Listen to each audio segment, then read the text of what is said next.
ಬದುಕು ಬಹಳ ಶಾಂತಿಯುತವಾದ ಬದುಕಾಗಿರುತ್ತದೆ. ಆದ್ದರಿಂದ ಸಹೋದರ ಸಹೋದರಿಯರೇ, ನಾವೆಲ್ಲ ಇವತ್ತು ಸಾಲ ಇಲ್ಲದವರು ಯಾರಿದ್ದಾರೆ? ಯಾಕೆ ಸಾಲ ಮಾಡಿದ್ದು? ಸಾಲ ಮಾಡಿದ್ದು ಬದುಕಿನ ಮೂಲಭೂತ ಅಗತ್ಯ ಪೂರೈಸುವುದಕ್ಕೇನೂ ಅಲ್ಲ.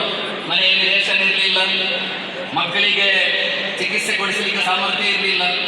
18 ಬರ್ತದೆ, 19 Pro ಬರ್ತದೆ, 20 Pro ಬರ್ತದೆ. ಅದು ಬರುವಾಗ ಈ 17ನ ಸಂತೋಷ ಮಾಯ ಆಗ್ತದೆ, ಮುಗೀತಿ. ಒಂದು ಕಾರು ಪರ್ಚೇಸ್ ಮಾಡ್ತೀವಿ, ಮಾಡಿಕೊಂಡವರು ಹಾಗೆ ಬದುಕಿನ ನೆಮ್ಮದಿಯನ್ನು ಕಳೆದುಕೊಳ್ಳುವವರು. ಸಹೋದರ ಸಹೋದರಿಯರೇ, ಬದುಕು ಬಹಳ ಸರಳವಾಗಿರಬೇಕು. 50 ರೂಪಾಯಿ ಅವತ್ತು ಚೆನ್ನಾಗಿ ಊಟ ಮಾಡೋದು, ಬಿರಿಯಾನಿ ತಿನ್ಬೋದು, ಚಿಕನ್, ಫಿಶ್ ಫ್ರೈ ಎಲ್ಲ ತಿನ್ಬೋದು.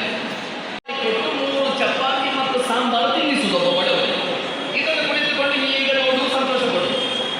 ಅವಾಗ ಮೇಲೆ ಇನ್ನೊಬ್ಬರ ಹಸಿವಿನ ಬೇರೆಯವರು ಕಾಣಬೇಕು ಎಂಬ ಉದ್ದೇಶದೊಂದಿಗೆ ನೀವು ಬದುಕುವುದಾದರೆ ಖಂಡಿತ ನೀವು ದಾರಿ ತಪ್ತೀರಾ.